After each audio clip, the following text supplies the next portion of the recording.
Straight into the roof of the net. Nice one. Straight down the middle. So a good performance from both. Hi, welcome to Firstpost. I'm Rupha Ramani. Let's get started.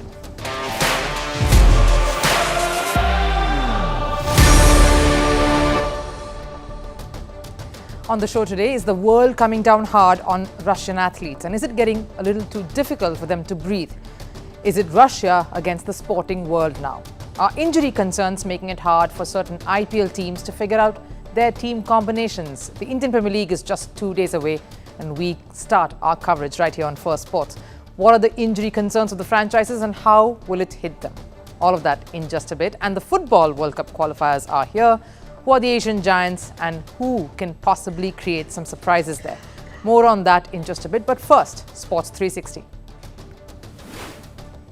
Starting with cricket and the IPL, Rishabh Pant has been appointed captain of the IPL Delhi franchise for the 2024 season. The wicketkeeper batter returned to professional cricket after a 14-month gap, more than a year.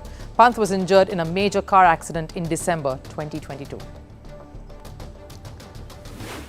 IPL franchise Royal Challengers Bangalore, or the RCB, unveiled their new logo and jersey for the 2024 season. The unveiling comes on the backdrop of the franchise's name change. The team will now be called Royal Challengers Bengaluru. IPL captain Faf du Plessis, WPL skipper Smriti Mandhana and star batter Virat Kohli were present for the unveiling. Spanish football club Osasuna has denied allegations of racist insults during the match against Real Madrid. Real alleged that Osasuna fans made racist comments targeting Vinicius Jr. The team's statement said Real's accusations are tarnishing the legacy of their fans who are known to be anti-racist. Staying with football, Japan has warned football fans not to travel to North Korea for the World Cup qualifier on the 26th of March. The two countries have shared hostile relations since the 1970s. Tokyo urges its nationals against attending the match due to the strained ties. This is going to be the first match between the two countries since 2011. Over in tennis, India's Sumit Nagal failed to qualify for the main draw at the Miami Open 2024. He lost the final qualifying round to Hong Kong's Coleman Wong. Nagal won the first set 6-3 but then lost the next two 1-6, 5-7. This was the first time Nagal was playing the Miami Open qualifiers. And former Belarusian hockey player Konstantin Kolstov dies in Florida. Kolstov, 42, was currently coaching in the Continental Hockey League, or the KHL. Police said the death was an apparent suicide and no foul play has been suspected. Kolstov was dating women's world number 2 in tennis, Arina Sabalenka.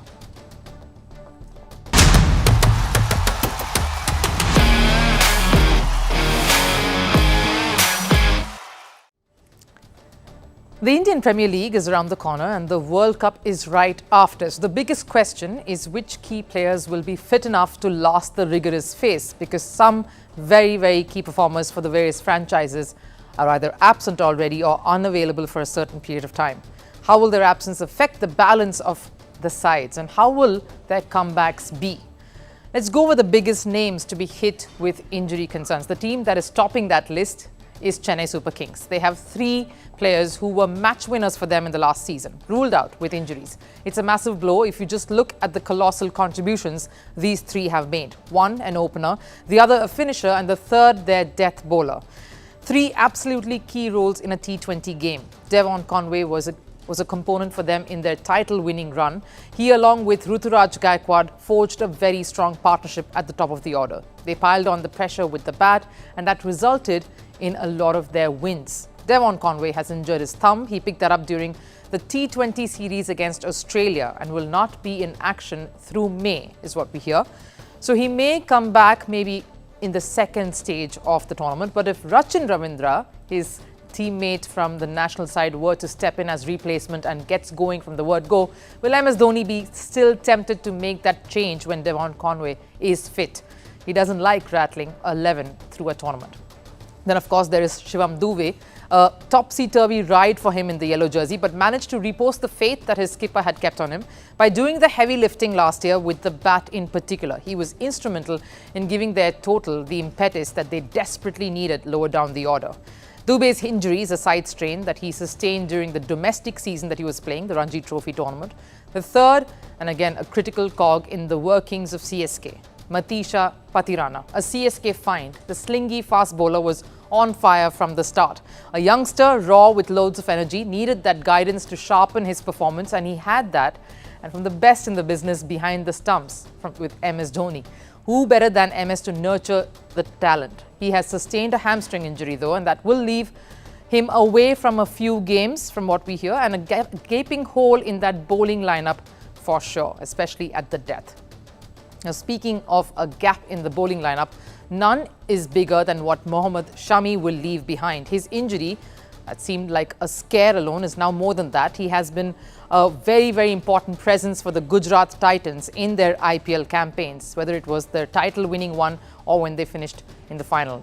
He, in fact, carried that form right through the World Cup too for India. His absence has prompted the think tank to rope in a senior Indian hand like Umesh Yadav. But can he make magic with Mohit Sharma like Shami did last year for them when they reached the final? And speaking of finalists, the 2022 finalists, Rajasthan Royals, will be without the services of Prasidh Krishna once more, the man who was very, very crucial in their journey to the final. He missed the entire 2023 season, and just when he got back is now again in the pavilion with yet another injury. So not something that the Royals would be too happy about. And then what about Kolkata Knight Riders? Jason Roy pulled out of IPL. He was prolific at the top of the order, and his absence will be a massive dent in that batting lineup. Speaking of players pulling out, Hyderabad invested a whole lot of money in someone like Harry Brook, only for the promising youngster to pull out because of family concerns. Of course, it's important to tend to personal issues, but maybe this absence could be a lesser headache for the Hyderabad franchise. That is one less foreigner to worry about, with a busload of them in the ranks already vying for a spot in the playing 11. And we round off the injury list with the most swashbuckling one. He'll be waiting to unleash his power and theatrics on the hapless bowlers, but we'll have to wait a little longer to do that. Suryakumar Yadav has been fabulous with the bat, and with the clearance from NCA still yet to come in, the wait is definitely frustrating. But he will be seen soon enough for the Mumbai Indians franchise. The Mumbai Indians have a few other injury concerns, but maybe it won't upset the apple cart too much, both in the bowling department.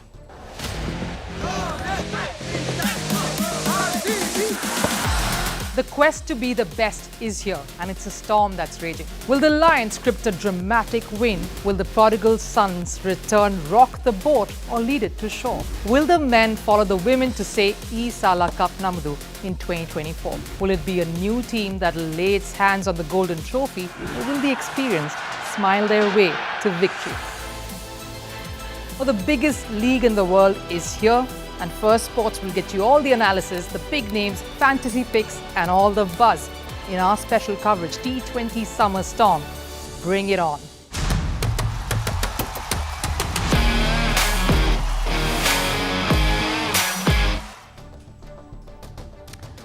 FIFA World Cup 2026, football's biggest carnival, is still 2 years away, but the preparations are already underway. For some countries, it started right after the conclusion of the 2022 World Cup, because who doesn't want to be part of arguably the biggest sporting event?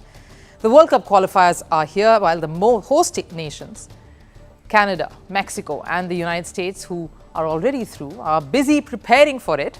The other confederations are doing everything possible to qualify and make it. And since the 2026 tournament will be the first edition to include 48 teams, expanding it from the original 32-team format, there are more spots available. All the 6 confederations and already competitive AFC had a total of 46 teams, and out of those, 10 countries have been eliminated. The remaining 36 are now competing for the 8 direct slots that are available. So the competition is not going to be any less intense.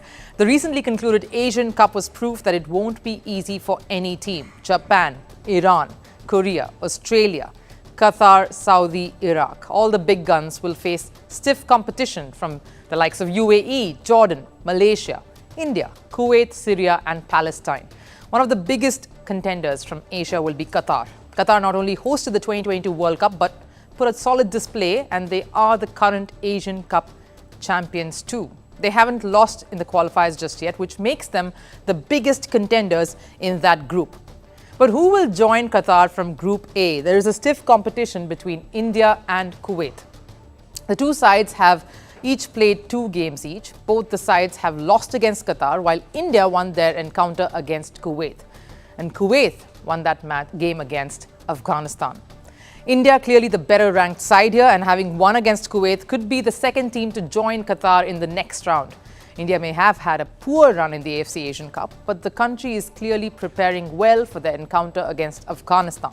The players are putting in the hard yards and the spirit is high to keep that World Cup dream alive, but that isn't their only focus. If we succeed in winning the second spot in our group, we immediately qualify for the next Asian Cup, which is 3rd consecutive time. We immediately make sure that we get 10 more games in the 3rd round of the World Cup qualifiers. Massive games. 5 of them will be at home with the top Asian teams. And that's something which will give us opportunity to have enormous growth as a team. And there is a chance, obviously. So let's live for it. That's what I'm looking for. So clearly India is taking it one step at a time, but if they go to the next round, the challenge gets that much more difficult. Japan have always been one of the biggest teams from the Asian subcontinent, but their quarter-final exit from the Asian Cup was quite the shocker. The team will be looking to leave all of that behind and focus on the road ahead. They will be banking on their star player, Hunya Into. And with them already top in the Group B, they will be hoping to book that spot in the World Cup. But a big roadblock awaits them in the form of Syria. Yes, feisty, never say die Syria. The team put up a brilliant show in the Asian Cup and will be looking to continue their form in the qualifiers too. If all goes well, they would be the second team from the group to qualify. Over in Group C, the favourites are, no doubt, South Korea. But they were also the favourites in the Asian Cup, which they failed to live up to. South Korea's Asian Cup exit in the semi-final came as a shocker to many. And then, of course, the world got to know why some days later. A brawl in the dressing room a day before the semi-final. The fight between Captain Son Heung-min and the younger players drew a lot of attention. And if Korea wants to keep their World Cup hopes alive, they will have to put that horrific episode to the side and work together to play as one. But with so many star players in the team, Korea should be comfortably poised for at least qualifying for the next round. Another team to watch out for will be Iran. The AFC Asian Cup semi-finalists might have had a heartbreaking exit, but you can never count the Iranis out when it comes to performing at the biggest stage. The team put a brilliant display before their defeat to Qatar in the semi-finals. They went down fighting, a close 2-3 loss, but so much to take away from this. Despite their anguish over referee decisions in the Asian Cup, the current form of Group E toppers is surely heartening.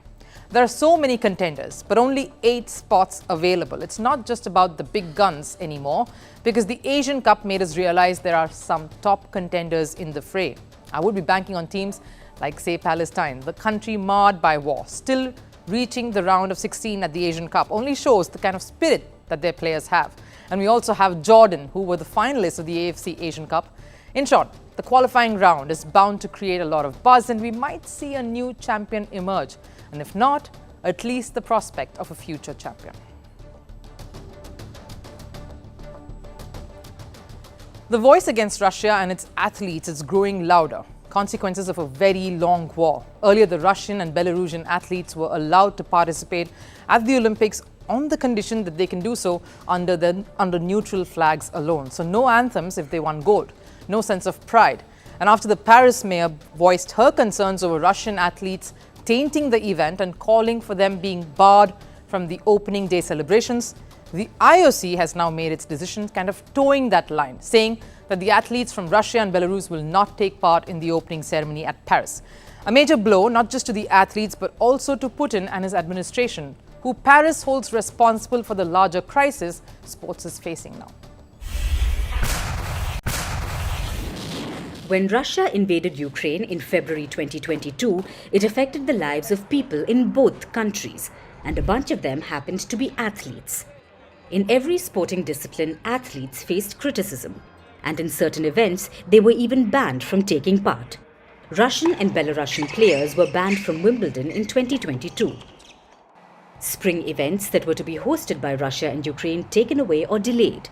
There's a general wave of dissent towards Russian and Belarusian athletes that's now emerging. And with the Olympics approaching, the situation that athletes of Russia face is no different. The latest is this. Russian and Belarusian athletes will not be allowed to take part in the opening ceremony at the Paris Olympics.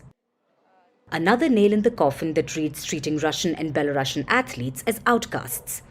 The athletes have faced the ire from all quarters. Many expected that the International Olympic Committee, or the IOC, would disallow the Russian and Belarusian athletes' participation, but that wasn't the case. They were allowed to play as neutral athletes. Athletes from both nations won't get the pride of representing their nation. And this inclusion didn't go down too well globally. Paris Mayor Anne Hidalgo went a step ahead and even said the Russian and Belarusian athletes shouldn't even come. She said athletes were informed by Putin and his ideologies, and I'm the middle of the din. The IOC has banned the athletes from participating in the Paris Olympics opening ceremony. AINs will not participate in the parade of delegations teams during the opening ceremony, since they are individual athletes. But an opportunity will be provided to them to experience the event. This is the same scenario that was used for independent Olympic participants at the Olympic Games in Barcelona in 1992 for athletes from the former Yugoslavia. Secondly, a decision regarding the participation of AIN in the closing ceremony in Paris will be taken at a later stage, taking into consideration that not all teams that enter the closing ceremony, but it's more all athletes joining together. Thirdly, during the victory ceremonies, an AIN flag will be flown and the AIN anthem will be played should an AIN athlete win a medal. Representing your country at the biggest stage is something every athlete aspires to, and that includes being part of the opening ceremony parade. The Russian and Belarusian athletes won't have the privilege to do so. Sure, they'll feature in the tournament, but their laurels will not hold similar significance. But that's what war does, affects the whole nation that is involved. And this was bound to bring a statement from Russia. Решения МОК являются неправомерными. The IOC's decisions are illegitimate, unfair and unacceptable. We are outraged by the unprecedented discriminatory conditions imposed by the International Olympic Committee on the Russian athletes who compete in an individual so-called nuclear status, who are essentially forced to renounce any association with their homeland, their citizenship, their history, culture, their people. We get that Russia is livid, but was this a discriminatory stance by the IOC? Or was it a right step given the magnitude of the war and the impact a statement can make on a global stage? Thank you so much for watching First Sports here. I'll see you again tomorrow. Till then, take care.